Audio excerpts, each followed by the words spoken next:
নমস্কার। ঠাকুর শ্রী শ্রী রামকৃষ্ণ পরমহংসদেব এবং মা শারদার চরণে আমার সশ্রদ্ধ প্রণাম জানিয়ে ভিডিওটা শুরু করছি। আমরা সবসময় শরীর নিয়ে ব্যস্ত থাকি। শরীর যদি এদিক থেকে একটু ওদিক হয়ে খারাপ হয়, তাহলে কিন্তু আমরা কিভাবে সেই শরীরটাকে ভালো করব তার জন্য চেষ্টা করি। কিন্তু মনের কথা আমরা কজন ভাবি বলুন তো? এই মন কিন্তু ভীষণ গুরুত্বপূর্ণ একটা জিনিস এবং বড় অদ্ভুত জিনিস। মন ঠিকঠাক না থাকলে কোনো কিছুই ঠিক থাকে না, শরীরও ঠিক থাকে না। নিজের মনের রিমোট কন্ট্রোল যদি নিজের হাতে না থাকে, নিজের মনের কন্ট্রোল পাওয়ারটা যদি অন্য কোথাও থাকে, তাহলে কিন্তু জীবনটা এলোমেলো হতে বাধ্য। মানুষ চেষ্টা করলে কি না পারে। চেষ্টা করতে হবে, অনেস্ট থাকতে হবে, মনকে শক্তিশালী করতে হবে, সংযমী করতে হবে, তবেই শান্তিতে জীবন কাটানো সম্ভব হবে। চেষ্টা করলে অসম্ভবকেও আপনি সম্ভব করে তুলতে পারেন। একবার একটা জঙ্গলে আগুন লেগেছে, জঙ্গল দাউ দাউ করে জ্বলছে, জঙ্গলের জীব জন্তু পশু পাখিরা প্রাণ ভয়ে পালিয়ে যাচ্ছে, কেউ কেউ দূর থেকে আবার দেখছে। হঠাৎ দেখা গেল একটা ছোট্ট পাখি দূরের একটা জলাশয় থেকে জল এনে আগুনের মধ্যে দিয়ে আবার উড়ে যাচ্ছে, আবার ঠোঁটে করে জল এনে আগুনের মধ্যে দিচ্ছে। এই দৃশ্য দেখে একটা বড় পাখি ছোট পাখিটাকে খুব ব্যঙ্গ করলো। বলল, তোর ওই দু এক ফোঁটা ঠোঁটের জলে কি আগুন নিভবে? কি হবে ওই দু এক ফোঁটা জলে? ছোট পাখিটি তখন বলল, জঙ্গল আমাকে এতদিন থাকতে দিয়েছে, আমি তার বিপদে পালিয়ে যেতে চাই না, আবার দূর থেকে মজা দেখতেও চাই না। আমি চেয়েছি আগুন নেভাতে। আগুন নিয়ে আলোচনা বা সমালোচনা না করে, দূর থেকে মজা না দেখে, জঙ্গলের সমব্যথী হলে আমি নিজের কাছে পরিষ্কার থাকতে পারবো। আমি আগুন নেভাবার পক্ষে ছিলাম, এটাই আমার সংস্কার, এটাই আমার মানসিকতা। কে কী করছে, ভুল করছে না ঠিক করছে, সেটা আমার চিন্তা বা ভাবনার বিষয় নয়। আবার অন্যের ঘাড়ে দোষ চাপিয়ে দেওয়াটাও আমার সংস্কারে বাধে। আমি আগুন নেভাবার দলে, এটাই আমার কাছে প্রায়োরিটি। এখন সবাই ছবি তুলতে খুব ভালোবাসে। সকালে ঘুম থেকে ওঠা থেকে শুরু করে রাতে ঘুমোতে যাওয়ার আগে পর্যন্ত শুধু ফটোশ্যুট আর ফটোশ্যুট। ধরুন আপনি অনেকের সাথে এক জায়গায় মিলিত হয়েছেন, তারপরে সকলে মিলে ছবি তুলছেন। এবার আপনি কি করবেন বলুন তো? প্রথমেই ছবিটি যখন আপনি দেখবেন, তখন প্রথমে কি করবেন বলুন তো? প্রথমে বাকিরা কে কেমন বসে আছে, কাকে কেমন দেখতে লাগছে, সেটা কিন্তু আপনি দেখবেন না, সেটা পরে দেখবেন। প্রথমেই দেখবেন আপনার ছবিটা কেমন হয়েছে, আপনাকে কেমন লাগছে। আপনি প্রথমেই দেখবেন আপনার ছবিটা ঠিক আছে কি না। কে সোজা হয়ে বসেছে, কে বেঁকা বসেছে, তাতে আপনার কোনো যায় আসে না।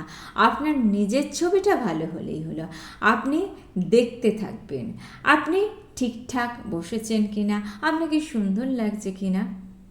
জীবনটাকেও আপনার এরকমভাবে দেখতে হবে, ঠিক এইভাবে।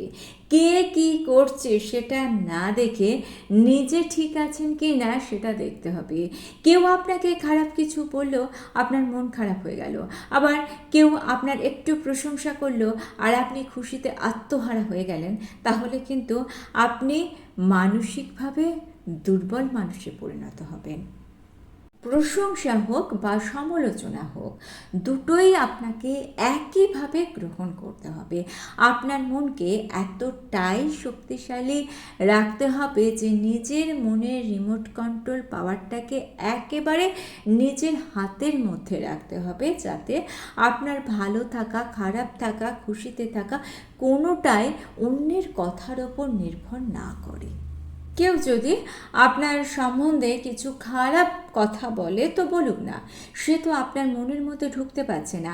আপনি সেই কথায় রিয়্যাক্ট করবেন না, নিজের ব্যবহারের দায় অন্যের ওপর চাপাবেন না। নিজের ব্যবহার, নিজের সমস্যা নিজে ঠিক করার চেষ্টা করুন। নিজের মনকে শক্তিশালী করুন, নিজেকে ভালোবাসতে শিখুন, নিজেকে বিশ্বাস করতে শিখুন, নিজের ওপর আস্থা রাখুন, তবেই আপনি ভালো থাকতে পারবেন। আপনি হয়তো শখ করে একটা জামা কিনেছেন, কেউ একজন বলল জামাটা ভালো লাগছে না, সাথে সাথে জামাটা আপনার অপছন্দ হয়ে গেল। এটা সঠিক মানসিকতার পরিচয় নয়। আপনার ভালো লেগেছে তাই আপনি কিনেছেন। এইবার সমগ্র বিশ্ব যদি বলে জিনিসটা খারাপ, তাহলে আপনার নিজের প্রতি বিশ্বাস রাখতে হবে। একদিন এক সন্ন্যাসী জল খাবেন বলে জলের ধারে গিয়েছেন, হাতে করে জল নিলেন।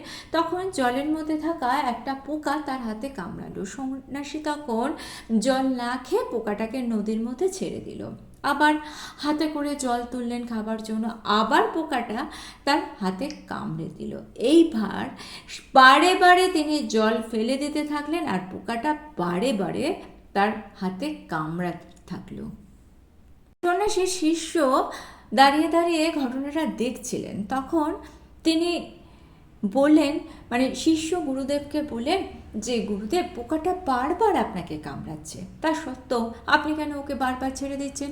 সন্ন্যাসী তখন বললেন, ওর সংস্কার কামড়ানো, আর আমার সংস্কার ওকে প্রাণদান করা। তাই অন্যের দিকে না তাকিয়ে নিজের দিকে তাকান। এ জগতে কারোর কাছে কোনো প্রত্যাশা করবেন না। আপনি সকলকে সম্মান দিন, ভালোবাসুন, ভালো থাকুন। কারোর ওপর রাগ করবেন না, কারোর ওপর রাগ দেখাবেন না। কারণ কি বলুন তো? কারণ হচ্ছে আপনি যদি কারোর ওপর রাগ দেখাতে যান, সেক্ষেত্রে আপনি প্রথমে যে নিজে রেগে যাচ্ছেন, তার ফলে আপনার নিজের শরীরটাই ভীষণভাবে খারাপ হয়ে যাবে। রাগকে অ্যাভয়েড করতে হবে। প্রতিদিন সকালে ঘুম থেকে উঠে ফ্রেশ মনে সংকল্প করুন, বলুন, আমি শক্তিশালী আত্মা, আমি শান্ত স্থির আত্মা, আমি আনন্দ খুশিতে থাকা একটি আত্মা, সকলে আমাকে গ্রহণ করবে, আমিও সকলকে আনন্দের সাথে গ্রহণ করব। আমি একজন সফল মানুষ, ঈশ্বরের শক্তি ও আশীর্বাদে আমি ভরপুর।